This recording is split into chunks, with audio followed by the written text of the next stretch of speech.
I'm a reporter for the Daily Chronicle. If there's one thing that I've learned throughout my years as a reporter, it's that the end of the story is rarely the end of the story. In fact, sometimes it is just the beginning. This is a story that was the beginning for me.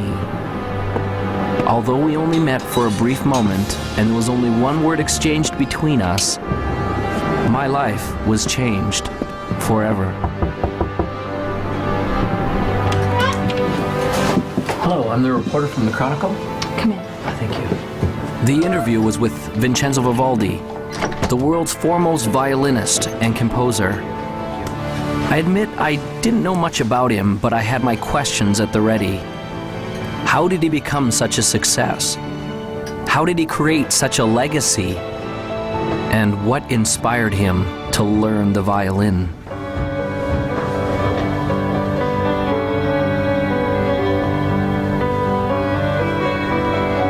I felt as though I was stepping on sacred ground when I entered the old man's room. I could feel that his time to depart was drawing nigh.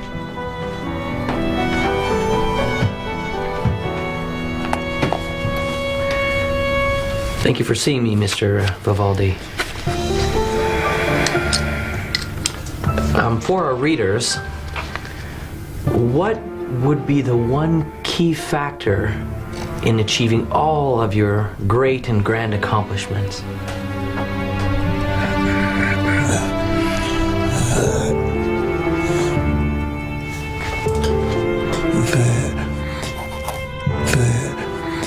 The opus.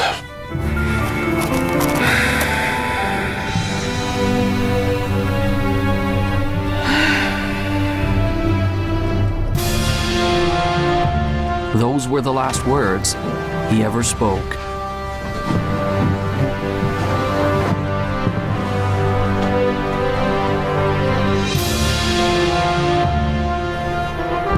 As I left the house that day, I now had a greater question than when I had arrived.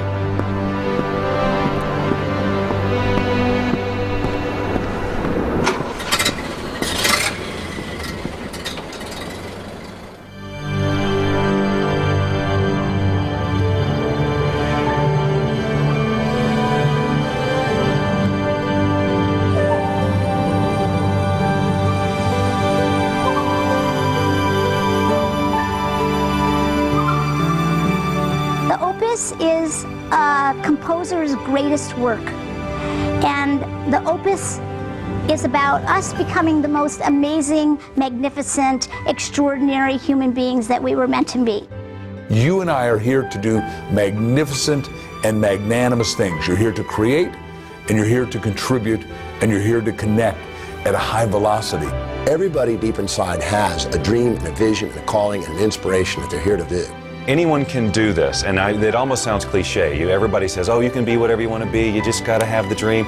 And all of that's true. Unfortunately, it has become cliche and people have stopped listening to it. The best way for you to predict your future is to invent it. It's up to you.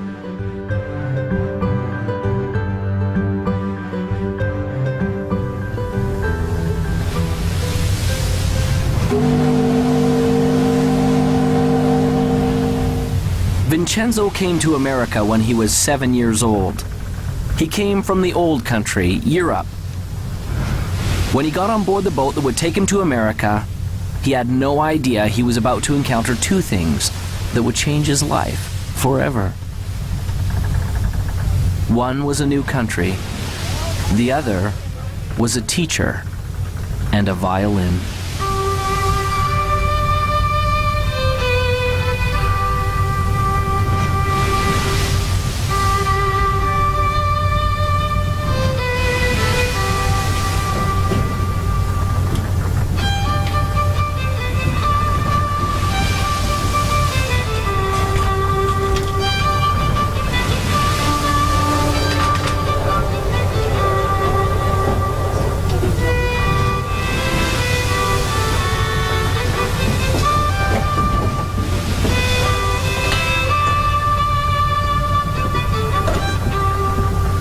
As the boy listened, He was captivated, and in his heart he knew that one day he would play this song.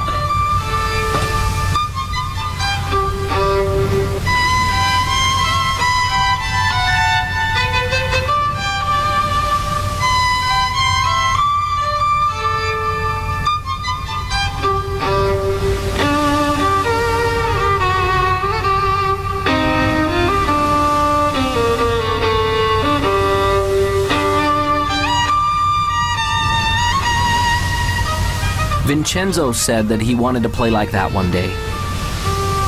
Do you really believe that? Do you really believe you can? The old man asked.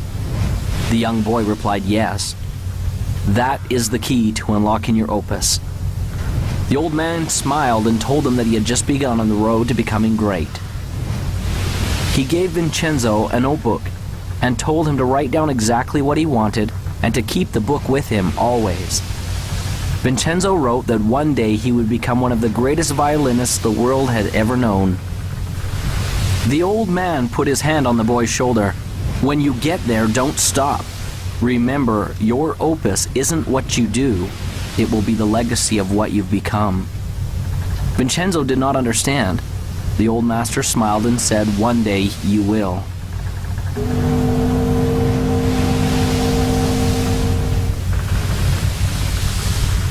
As Vincenzo left the old man, he was grateful, for he had been given a great gift.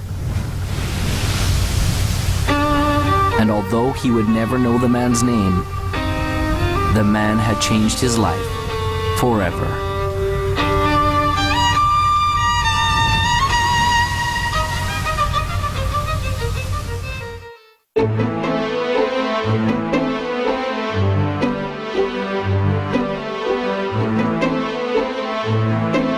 Vision is all about who you've decided to be, as if you had a magic wand that you could wave over your life, that you could actually be and do and have everything that's important to you, where you could be fulfilled and you could be in rich relationships and you could be abundant, attracting wealth and all the great things that we all want in life.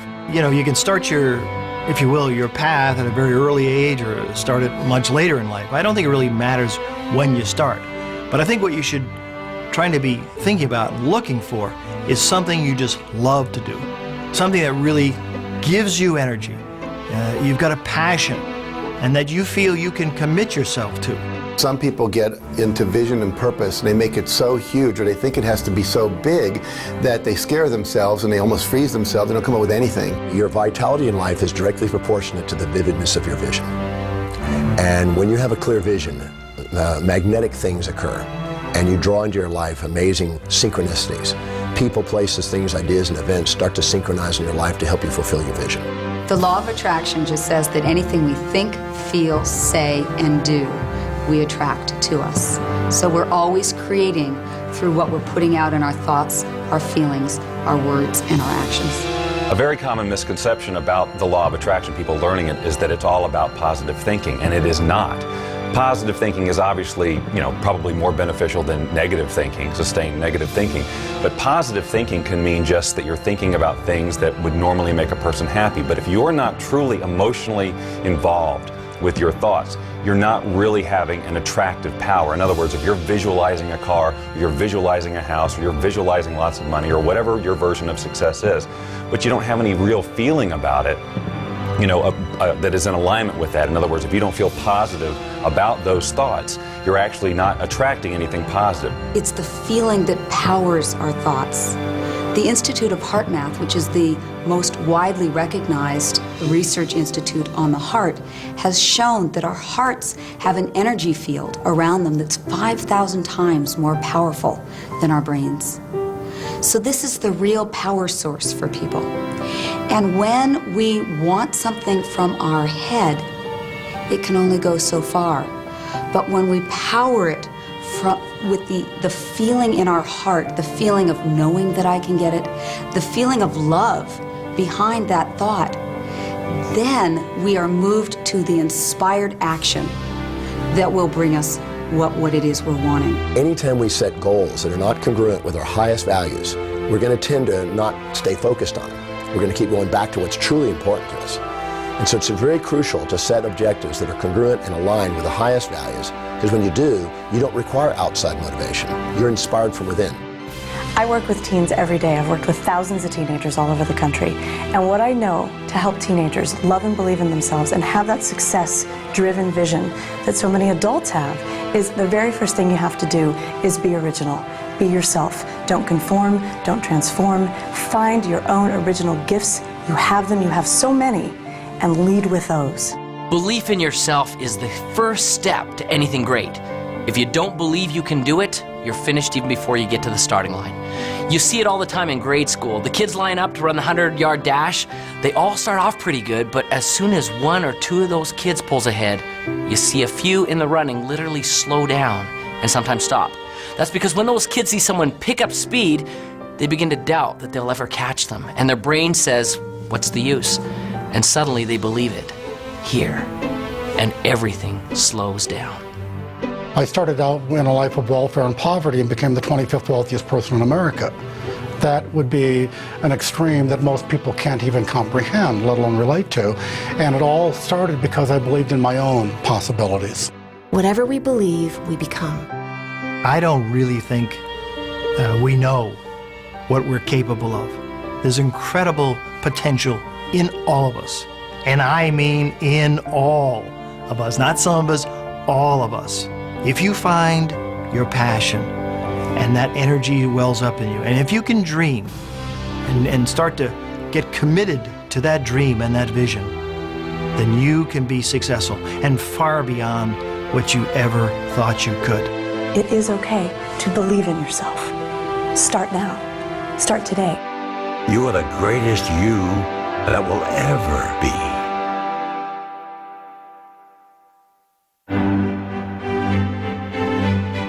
Vincenzo had set a goal. He began to see it powerfully and perfectly. It became real.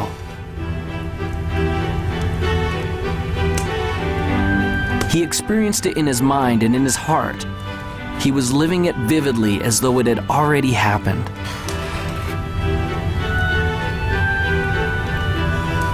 This gave him the momentum to begin.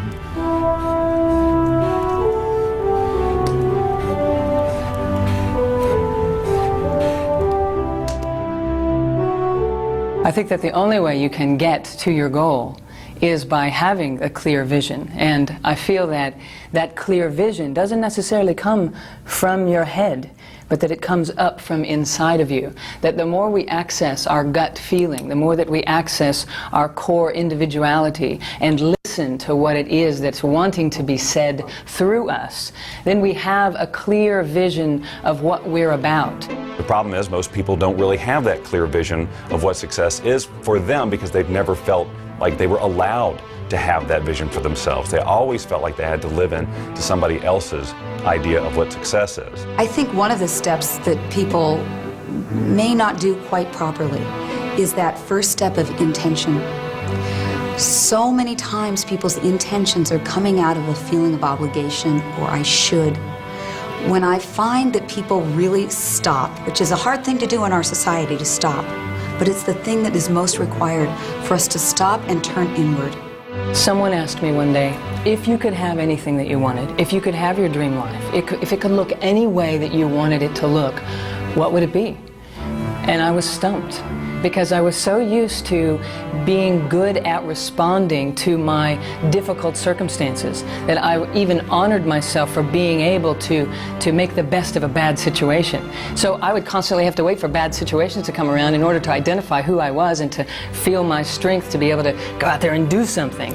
And so when someone asked me, well, if you could just be on the front side of something like that and just have it be whatever you would want it to be, what would it be? And I couldn't answer the question. I thought, I've got some different kind of work to do. The only way you can get a clear picture of where you're going and to understand what it is that you want out of life, you must silence the restless thoughts that are going through your mind. And you have to ask yourself, what do I want? How do I feel? And where do I want to go? In the 1960s, President Kennedy suggested that NASA was going to put a man on the moon by the end of the decade. And NASA took the plan and they said, okay, what's success look like? Success looks like not man on the moon, but astronaut safely back on Earth. So they said, let's plan from there. So there's a group of scientists who looked forward to success and said, let's work backwards and put the plan in place. Now the problem most of us have is we don't have a clear vision of what success is.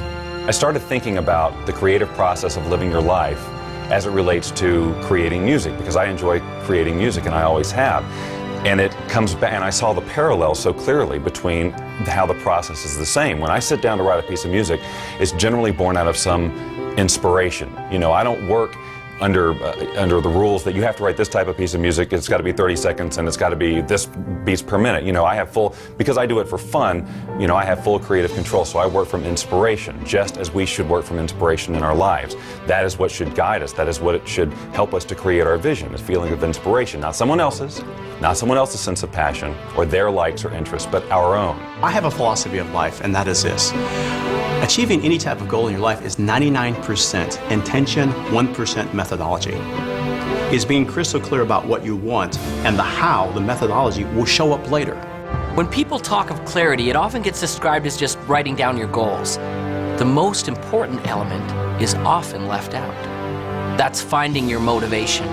If you want to get to your goals quickly, you've got to have clarity on why you want it. What does it mean to you? Why do you need it in your life? And the stronger and more important the why, the more power you will have to pursue that goal.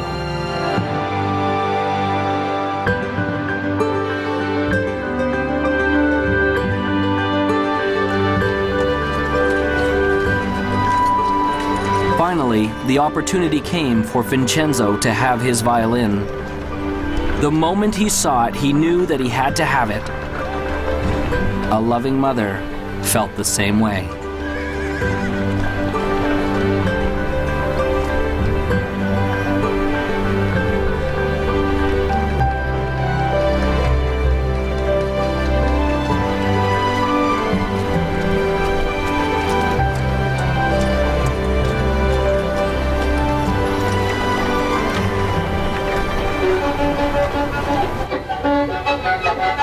It was not as easy as it looked. But Vincenzo had made a decision and a commitment that he would learn to master this instrument no matter what.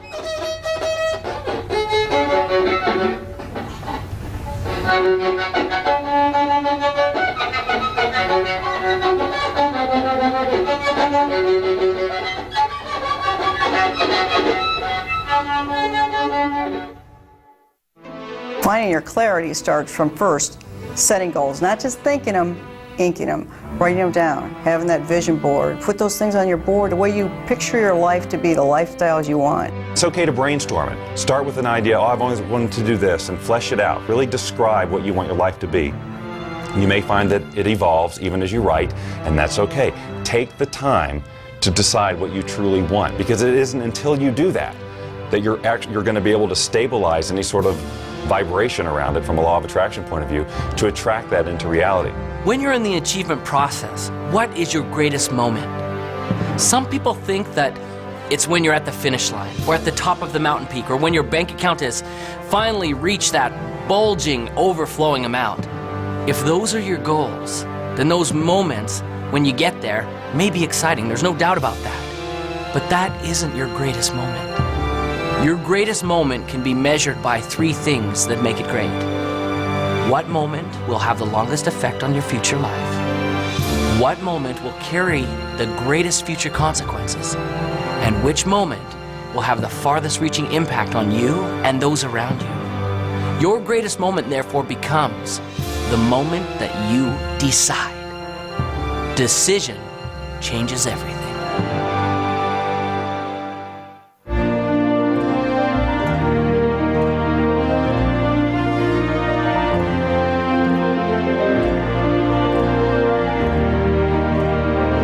As Vincenzo grew from a boy to a man, he never lost sight of the dream.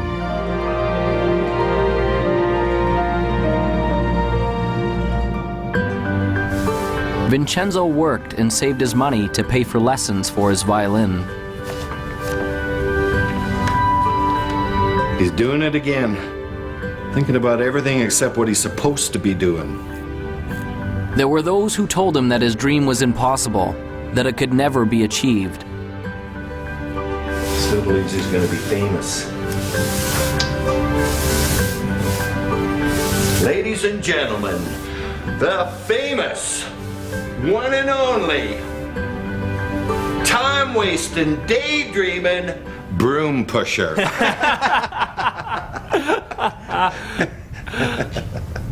But he remembered the words of the old master on the boat.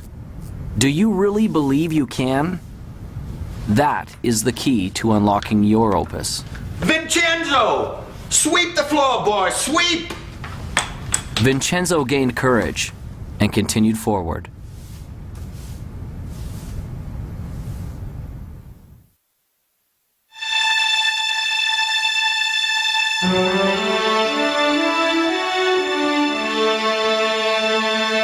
How do we get started? You just get started. Most people wait. They're going, waiting for their time. Wait till I know more. Wait till I do more. Wait till I learn more. Wait till my time is right. Your time is now. So just get started. You can't sit on the couch and eat potato chips and expect things to happen. You visualize and you materialize, yes, but you must act. A mediocre plan today is far better than a perfect plan tomorrow, because tomorrow never comes. We all know that New Year's resolutions last 30 days or 3 weeks or 3 days or for some people 3 hours. And that's a result of this great commitment. And what I want people to do is to step back and, interestingly enough, to essentially dial it down. Focus on what you can do, not what you could do. If you can't get the big picture, start with the small stuff. A decision isn't something you take lightly. It isn't a wish or simply saying, I'd like to. There will be no power in it until you say with clarity, I will do it, and attach that commitment to some action. What will you do to get things started? I'm a big believer in planning. Partly because my first career was in the television industry. And if you don't plan a program, you're asking for a disaster. And that's not to say that you set a plan down that's absolutely rigid, but you put a plan down that you can then change and adjust as you need to when you're going through the production. Same thing with the writing of the music. I start with an end in mind in terms of how I want to feel, but I don't have every note already written in my head. That's what makes this process so fun and creative, because the minute you feel like you have to go here because that's where you said you were going to go in the first place, the song has to sound like this because that was my original vision, you cut off all sorts of possibility. You don't have to know everything before you get started. Top achievers never have all the answers, and they also don't wait for all the answers to come until they get started. They just get started. They don't let questions paralyze them. They understand how to face the unknown and have the courage to do new things without all the answers. They know that the answers will come, and they adjust their course with each step forward that they take. Most of the answers come in the action, not in the calculating. You've got to learn that too. When you're up against the unknown, remember this phrase. Top achievers are not perfectionists. They're improvisers. Get started. It's hard to start. It's scary. And I know I've seen in my own life that some people they're just waiting for everything to be perfect. There is no perfect time. You never have a perfect plan. But you need to move forward. If you're convinced and you're passionate, it will develop. Have some faith. It can happen.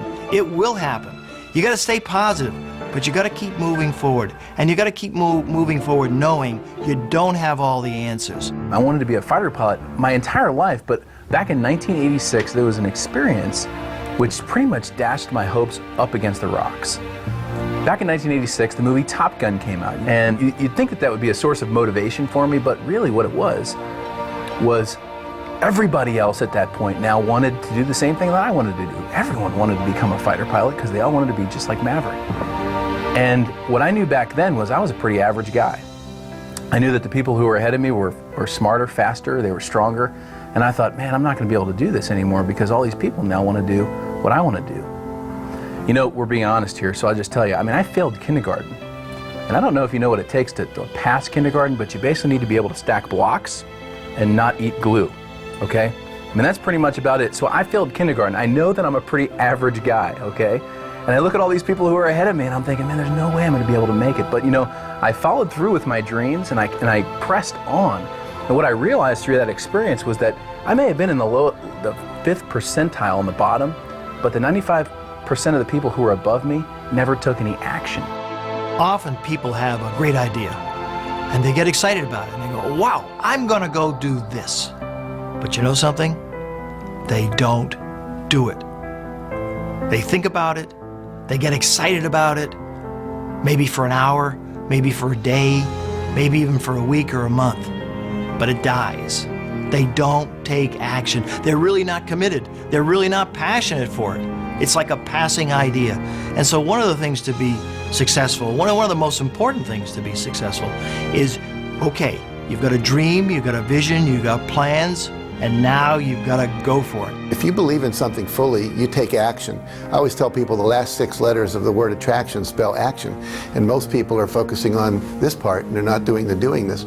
So when you believe that it's going to happen and you're visualizing clearly and you're holding all that energy, what'll happen is you'll start attracting to you not necessarily the car, but opportunities, strategies, resources, books, etc. that will come into your life. If you don't take action, you won't get the results. You must take action. It may be very small, it may be very big. It's what I call inspired action because it's something that's coming from within you. You get a little knock at the door that says, attend this seminar, go to this movie, buy this particular book, whatever it happens to be. Your part in this co-creation process is to do it. I was successful really in a lot of ways just because I went and did it. I took action. And so you're sitting here today, you've got a dream, you've got a goal, you've got an aspiration, you might have an invention, $1 million idea. And what's sitting between you and the execution of your dreams can be simply summed up in this: take action, implement. You grab the bull by the horns, you put the throttles up in afterburner, you live your life at the edge of the envelope, and you will be successful.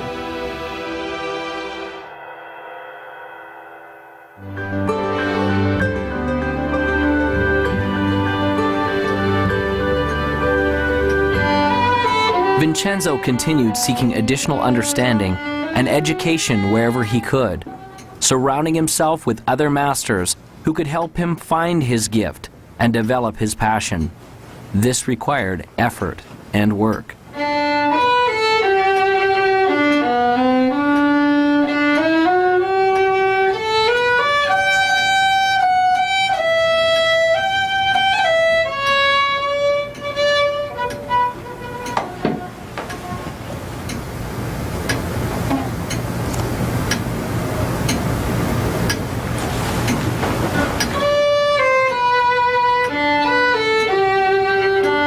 As he practiced and persevered, his skills became more fine-tuned, and the instrument began to sing.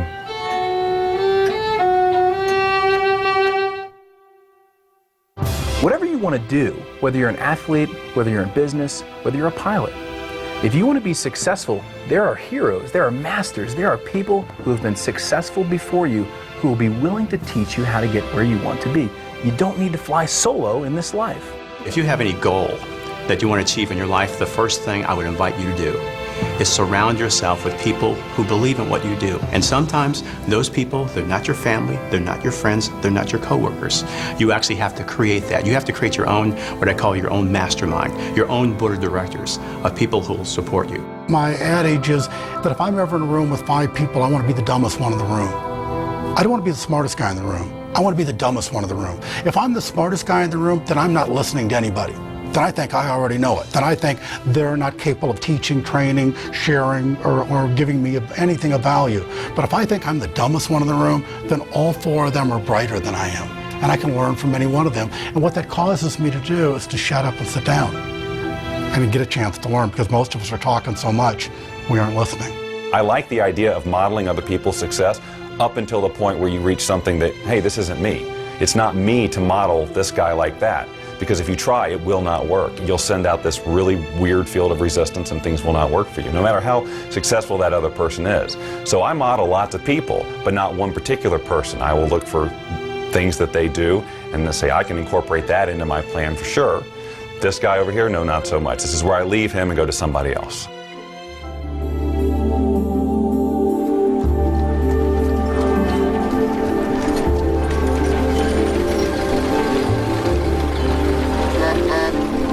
Whenever there is greatness, there is also adversity. When we work, there will be obstacles. Vincenzo's obstacle came when he turned 17. One day, as he was walking to his teacher's to practice his violin, he found that his vision began to blur. Soon, there were great dark spots appearing before his eyes. And one day, he woke up totally blind. He could not see. This proved to be a big adversity.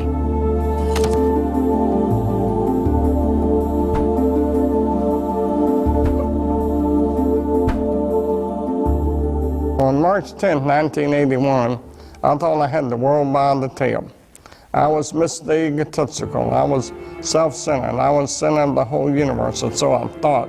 I was very successful. I'd gone into the life insurance business, making a lot of money. Had a nice home, had a nice car, had a wife. You know, I was living the American dream, and so I thought. And then I went and bought myself an airplane. The next day I took off in that airplane for a little pleasure trip just to check it out. Then in that day, my whole life changed. I had a power failure. When I was landing, the engine failed. I had some power lines and crashed. I was just entering my senior year, and I wasn't really going out much.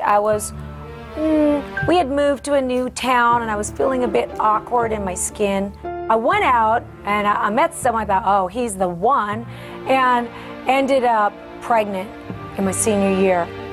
And if you want to be judged, I was going into a school where there were nuns, and they were convinced, and so was my entire school system, that found out I was pregnant in my senior year, that I was going to go to someplace with the letter H and 3 letters that followed.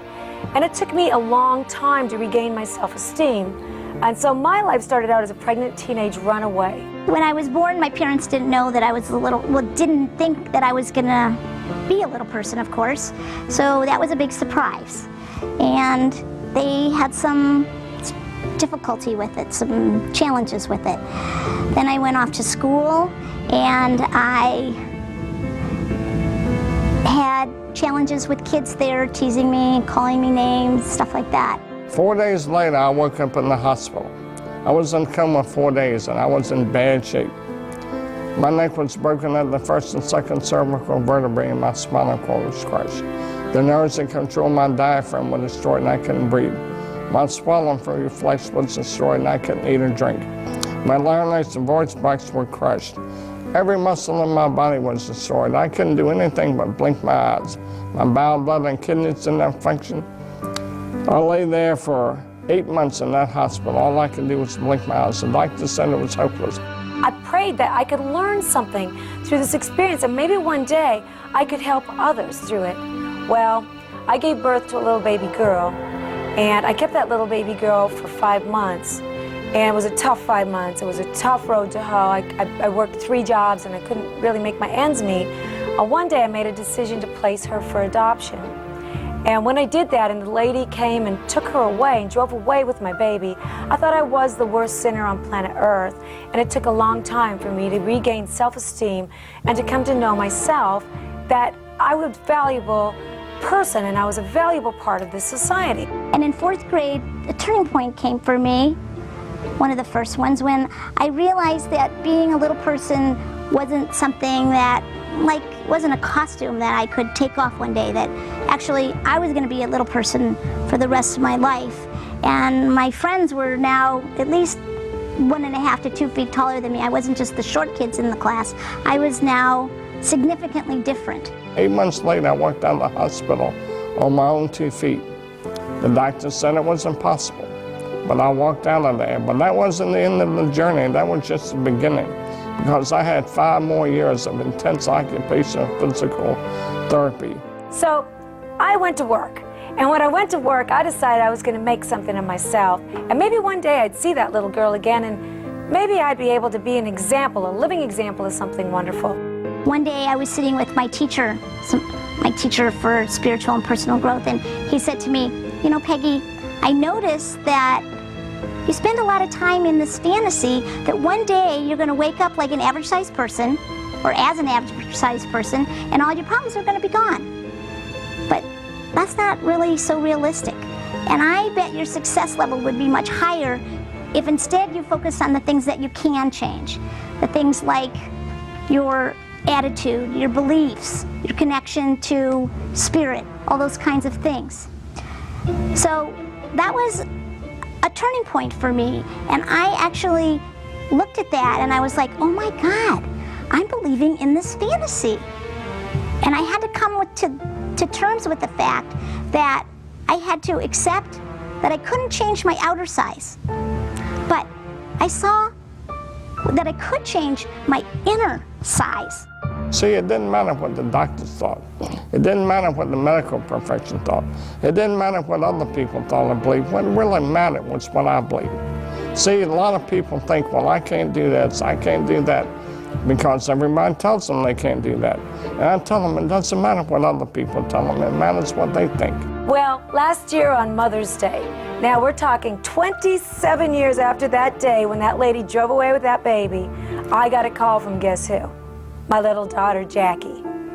And she said on the telephone, could I call you Mom? That was huge. That was huge for me.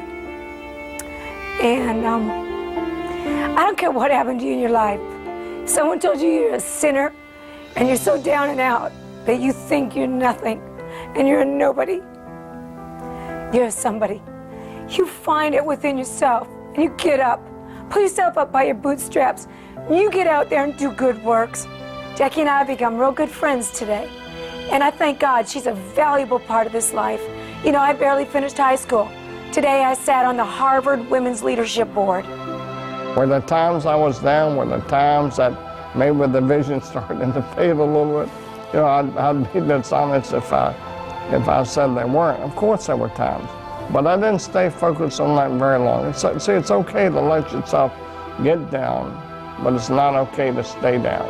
I have gone from the depths of darkness to the height of amazing, amazing joy and even ecstasy.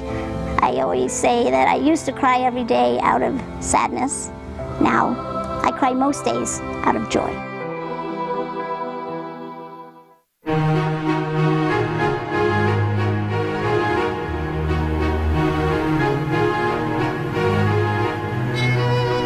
Vincenzo continued to practice his instrument. But it was much harder now. The music didn't come as easily. Often the notes didn't sound right. Often the people near him told him he was failing. He began to feel like he was failing.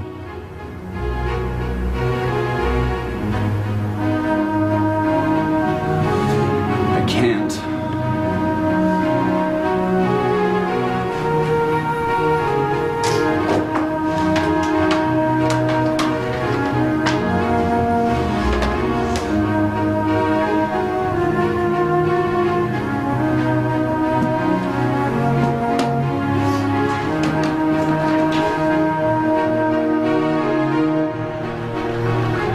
Vincenzo had given up. He felt like he had been robbed of the gift he had been given. His heart ached as he approached the entrance to the merchant's store.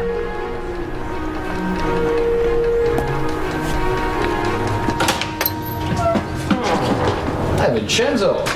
A surprise. What brings you here? I'd like to sell my violin. Those were the most painful words that he had ever spoke. Are you certain about that?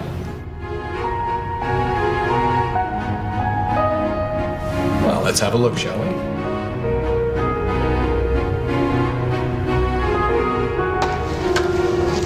Oh my. Isn't this the same violin I sold you many years ago? And you want to bring it back to me? Yes, I do. Well, I'm certain you've kept it in fine condition. But I really have to know that it works. So, would you do me a small favor, Vincenzo? What's that? I wonder if you would play a little bit for me, Vincenzo. I don't have my music with me. Sometimes we don't need sheet music. Sometimes music is in the soul. So, just once for me? Reluctantly, Vincenzo took the violin and, placing it properly in position under his chin, he began to play.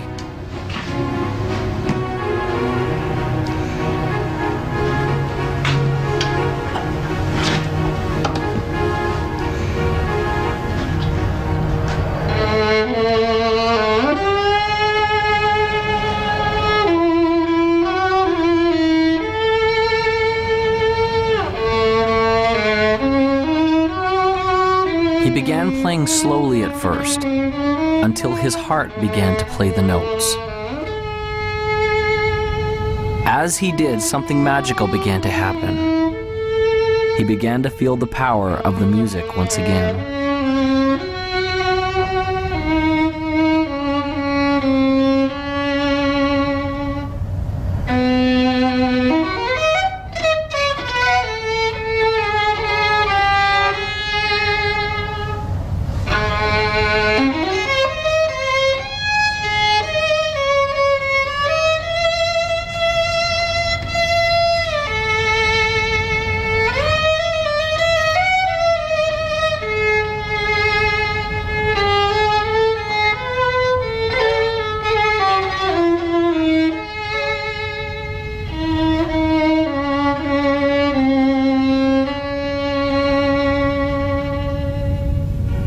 When he had finished, a change had taken place, and there was hope.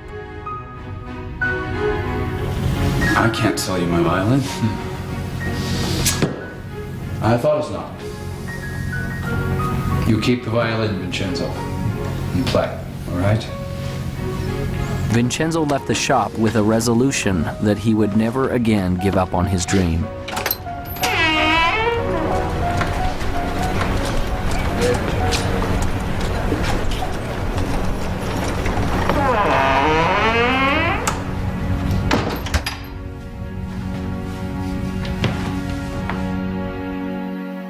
Everybody experiences failure, and if you haven't, it's just because you haven't done anything new. Because everything new requires failure, it's just a fact. In education, there's a term designated for new learners. It's called the J-curve, a J. When we start, we may begin here. As we begin to implement the new experience or information in our life, we initially struggle, or perhaps even fail. But as we learn the lessons from our failure and are persistent, we become competent and very successful with our new lessons or experience. And as we get competent, things go up dramatically. That's a J-curve. Most things in life come to us that way. So as we encounter feelings of frustration, we need to understand that it's normal, and we will get through it if we persevere. There was a software executive who made a huge error, costing the company millions of dollars. And this is a true story. Millions of dollars at this one mistake or one failure he had made. So he went in, he was called in to see the chairman and the CEO. And of course he brought his resignation letter. And he handed it to the chairman. And the chairman said, what are you doing? We just spent millions of dollars educating you. You can't leave us now. Now, not every employer is going to be that compassionate, but the universe is. Every one of us gets rejected, and what you and I need to do as individuals is reject rejection. Make yourself rejection-proof. When Jack and I started Chicken Soup, we spent 3 years writing it, and then we tried to sell it. We went to New York with a great agent, and 33 publishers all said, hit the road, Jack. And then we went to the BEA, Book Expo of America, and we went booth to booth to booth to booth, and 144 people, sum totally, said, buzz off, you guys, that's sappy little stories. They're never going to sell. They're too nice. The secret word that every winner knows is called NEXT, next. You're going to meet obstacles. You're going to see adversity. It's going to happen to you. I guarantee it. So what gets you through it? It's your passion, it's your energy, it's your commitment to this game plan. And wow, it can be very, very exciting. I have never met a successful person who hasn't failed. Never. Not in the course of my lifetime, not in the course of my reading, not in the course of my studying, not in the course of mankind. Have I ever met a successful person who hasn't failed? Now, the difference between successful people and people who are unsuccessful, because we all will fail, is successful people learn how to deal with failures. They learn how to accept it and embrace it and understand it and learn from it. And it doesn't become a negative to them. It becomes a learning. It becomes an education. It's a tuition they paid for the education they got. You get a challenge or something you think is a setback. It's only a setback in your initial perception, and only when you don't stop and look at how it could serve you. See, the master is the one that takes whatever happens in their life, supportive or challenging, and asks how does it serve them and their mission. Because it's never what happens on the outside, it's always how you perceive what's up on the outside. So if you can take a challenge and you say, okay, so how are I going to use this to my greatest advantage, and what are the benefits that I'm going to get from this, and how is it going to help me fulfill my highest values, and how is it going to actually give me a step forward? If you ask that question and answer that question, it's not an obstacle. An obstacle is only when you've chosen to see only the drawbacks without the opportunities. Some people are so worried about failing, they don't start. And so one of my friends says, you don't have to get it perfect, just get it started. And then in the process of doing it, you will learn. What is failure? That's easy. It's not trying. It's not getting in the game. It is thinking about it and not doing. You know, you cannot fail if you try, if you get into the game. You know, I like to use the analogy of a missile. When I shoot a missile off of my airplane, all missiles initially, they just come off straight. And any engineer will tell you that a missile actually requires mistakes. It actually requires errors in order to become successful at hitting its target. And so as a missile comes off the airplane, if you got a plane that's going in this direction, the missile comes off and it sees that the airplane that you're trying to shoot at is going this way. It sees that it needs to correct that way, and it makes a correction. Then it makes a smaller correction. Then it makes a smaller correction, and next thing you know, it hits the target. The same is true with us. You know, we've all got dreams. We all have a target, and we all have goals. A failure-minded person goes down the road towards their goals. They hit that first obstacle, and they go, I'm a failure. I always fail. And they turn around and they give up their dreams. A success-minded person hits that first obstacle, and they go, you know what, I'm going to be successful, and they make a correction just like that missile. They hit the next obstacle and they make a little bit other correction, just like that missile. And next thing you know, they find that they've zigzagged their way to their target, to success. When I was learning to walk, my parents didn't say, oh, Jack failed after 7 tries, let's give up. They said, just, keep coming, boy. However long it takes, you're going to make it. And for me, I've read so many stories about, Thomas Edison, who had 10,000 experiments to invent the light bulb. And when someone said, you failed 10,000 times, he says, no, I never failed once. He said, I invented the light bulb. It just happened to be a 10,000-step process. You're going to have some setbacks in life, some challenges, some difficulties. And those are the days which really test what happens. Maya Angelou says it like this: if there's something in your life you don't like, change it. But if you cannot change it, change your attitude. That is why it's critical for you to work on your attitude and thought to have a reservoir from which to draw from before you need it, because you're going to have some days which test you, which try you, which really push you to the edge. And those are the days that you need to make sure that you have a positive outlook, a positive inlook, and a positive uplook. That you are thankful and grateful for all things, even the challenging things, because it is through the challenges that we grow, that we stretch, that we start to become all that we can possibly become.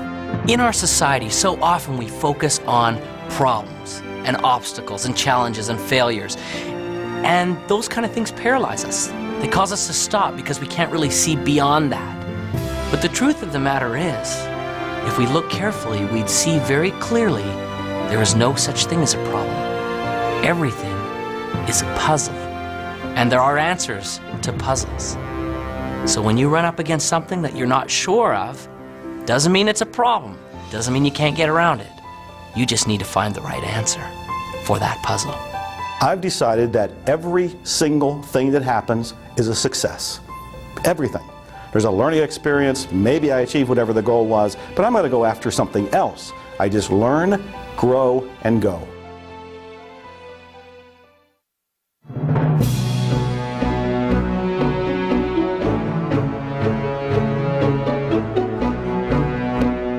Once you reach a goal, whatever that is, or achieve a vision, and it may have evolved and it may be very different than when you first set out, you are basking only momentarily in that sense of accomplishment. You can enjoy it. It doesn't have to be a letdown, but what you'll find is that you've naturally expanded who you are, who you can be, and you'll have another vision that's even bigger. If you want to have like success become an ongoing habit, you know, here I am at the top of my game, 100 million books sold and so forth. For me, it was never about selling books. It was always about making a difference. You can't stop making a difference. You know, making a difference is something that continues forever. It's the little things that you do on a daily basis that get that momentum ball turning. And all of a sudden, after a while, you have so much momentum behind you, you couldn't stop it if you tried. You can have addictions that are actually good for you, that are actually taking you forward in life, that are actually keeping you healthy and happy, and success is one of those. When you start tasting success, you want more of it. Aristotle said, excellence is not an act, it's a habit. So you get in the habit of excellence, and then you can go as high and dimensional and multi-passionately purposeful as you want, which is, you don't want to just do one thing, you want to do a multiplicity of things, because when the game called life is over, you look back on life, the only thing you get to take with you is your memories. So you want to create a basket full of life memories that are worthy of you, that are valuable, that are vital, that are just exquisitely good. The only difference between people who are happy and those who aren't is their habits. So it's really a very simple thing. It boils down to only one thing. What habits are you choosing day in and day out? And the good news is that every day you get a new choice to pick new habits all day long. Every decision you make in every moment is determining the habits that you'll have today and tomorrow and the next day, and the outcomes that you'll have in your life. So if you want a life that's successful, choose the habits of successful people. If you want a life that's happy, choose the habits of happy people.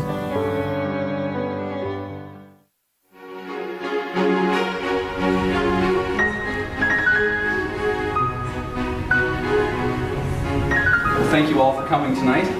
It's a pleasure to know you're out there. We're going to be playing a piece. Slowly, Vincenzo was offered opportunities to perform his music at local venues. Although these locations were not ultimately where Vincenzo wanted to be, he poured his heart into each of these performances. Each of them was a step in the right direction, and he let his passion shine through from the beginning.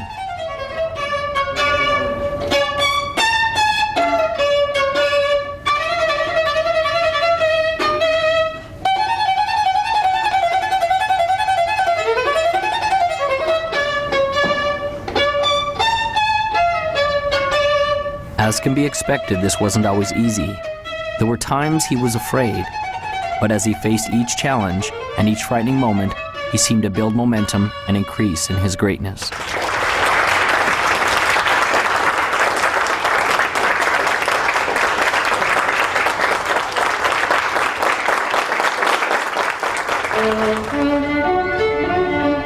Vincenzo gained a reputation as a passionate musician, and his gift grew.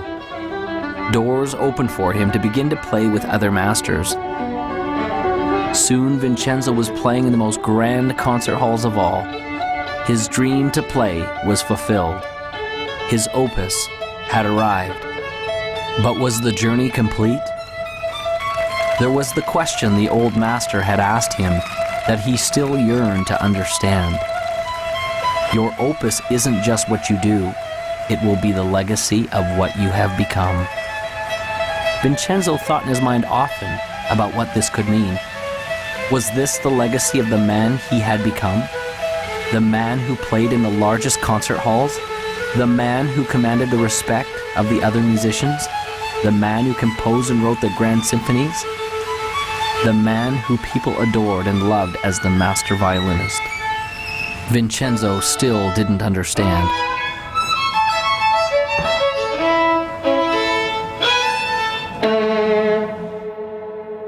I think we have in our own DNA, sort of this need, if you will, of assisting others and helping them move forward towards their own goals or vision. And some of the greatest rewards in my life have been watching the success of others that I have been associated with. Henry James said that nothing of the senses will ever satisfy the soul. The only thing that satisfies the soul is gratitude and love.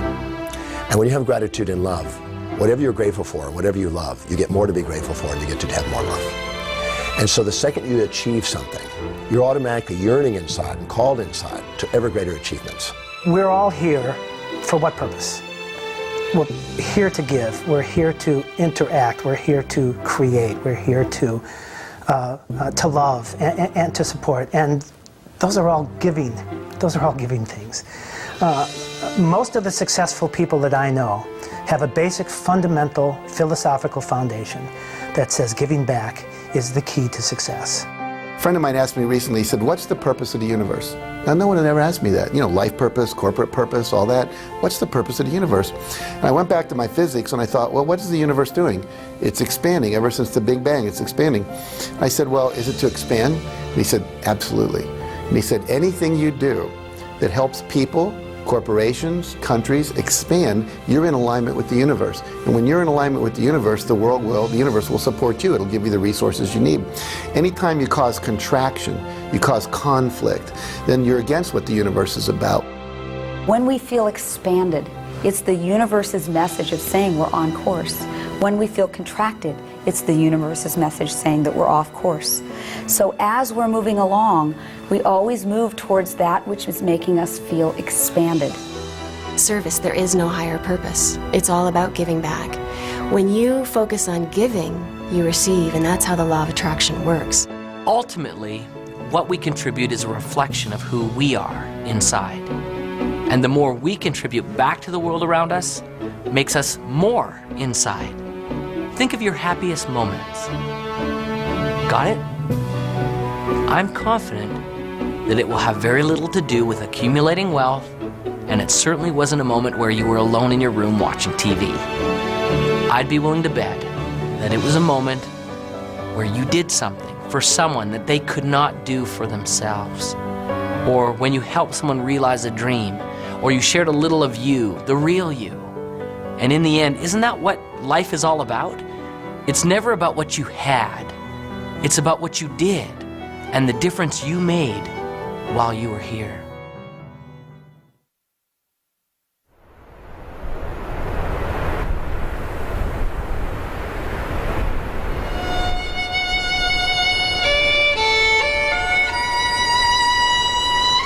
Your opus isn't just what you do. It will be the legacy of what you have become. Vincenzo still didn't understand. Then the lesson came as he was playing his violin in the park alone.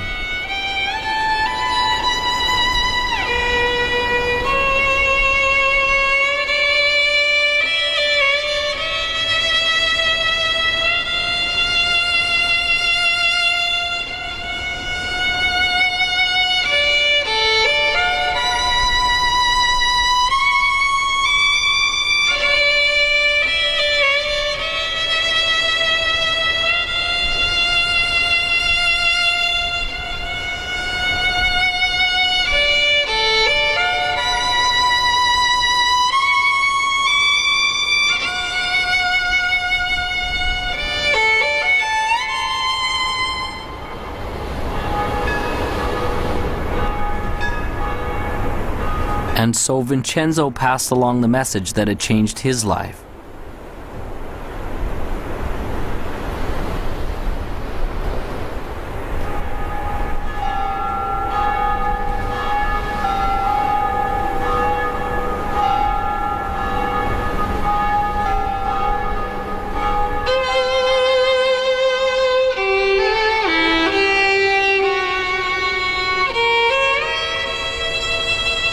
As the boy walked away in the snow, Vincenzo finally understood. It was almost as if the voice of his old friend, the master, came to him. Remember, your opus isn't just what you do. It will be the legacy of what you have become. Imagine, if you would, a hot summer day in the year 1944. Campus, Morehouse College. Dr. Benjamin Mays, the president of the college, sits at his desk. There's a knock at the door. He says, "Come in."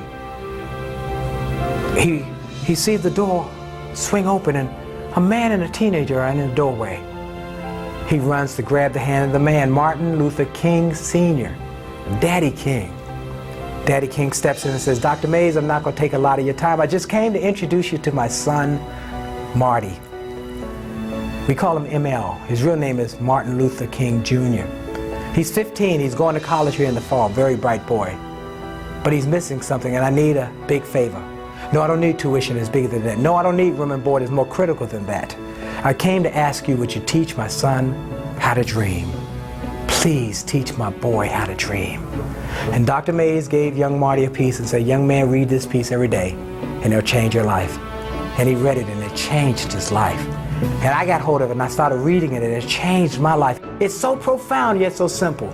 It simply reads, it must be borne in mind that the tragedy of life does not lie in not reaching your goals. No, no, no. The tragedy lies in not having a goal to reach for. It is not a calamity to die with your dreams unfulfilled, but it is a calamity not to dream. It is not a disaster to be unable to capture your ideals, but it is a disaster to have no ideals to capture. It is not a disgrace not to reach the stars, but it is a disgrace to have no stars to reach for. Not failure, but low aim is sin. You've got to dream big dreams, impossible dreams, dreams that will make a difference, leave a legacy, and a dream that will be your opus, your reason for coming to this planet. I truly believe that all of us are very special. We all have some unique, different, wonderful qualities. We shouldn't compare ourselves to others and say, well, they're so much better. We need to find our own special gifts. And as you find those gifts and you become passionate about those gifts, you move towards those gifts and take action.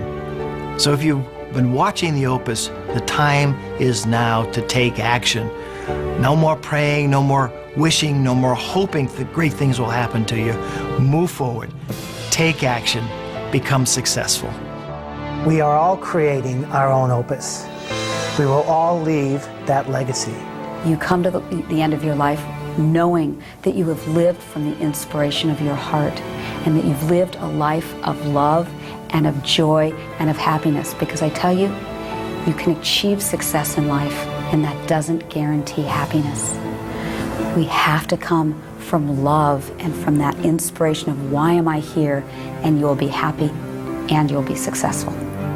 You know in your heart that you want to do something. It might be open a business, it might be open a service, it might be write a book, it might be do any number of things. It's unique to you, but you haven't done it yet. You now have the beginning of some motivation. Your heart is pumping a little faster. The sweat is on your brow because you are excited about this. I want you to take action. I want you to go out there and do something. I want you to dare something worthy. I want to be able to say at the end of my life, did I do everything I could with everything I was given? I want to be able to say absolutely. So it's never done. As long as you're green, you're growing. As soon as you're ripe, and you're raw. The joy in your life, the passion in your life, and the success in your life will come when you're brave enough to say, this is me, and then go be that person. Most people tiptoe through life hoping they make it safely to death. And life is more than that. It's more than just tiptoeing from the time you're born to the time you die, making it from day to day. It's much more than that.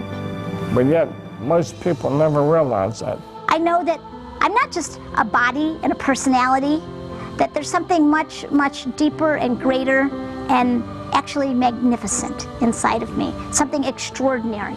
And the more that I live from that place, the more that I'm able to see inside of other people that they're extraordinary, that they're awesome, that they're amazing.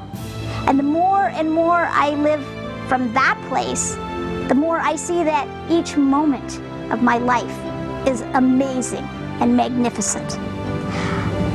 That is the gift that's come out of my challenge. That is my opus. Now you have the tools. You have a vision. You believe you can do it. You're clear and you know why you want it. You have a first action to get started with. You know where to go for help, and you know failure can't stop you, only slow you. You are the composer of your life, and your greatest moment is before you. It is decision. What will you decide to do now? What will your opus be?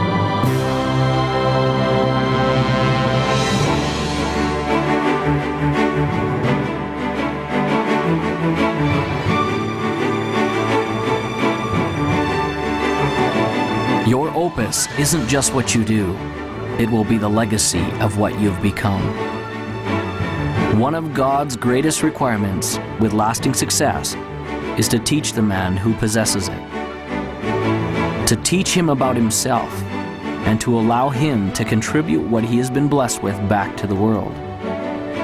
Vincenzo's music was a great gift to all who heard it, but the true gift was in the legacy that he created in another. This was truly his opus.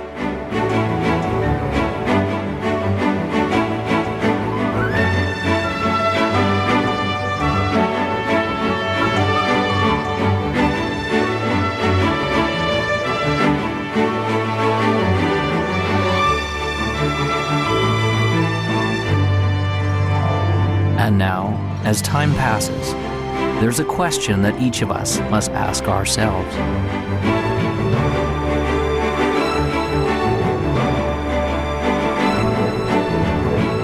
What will your opus be?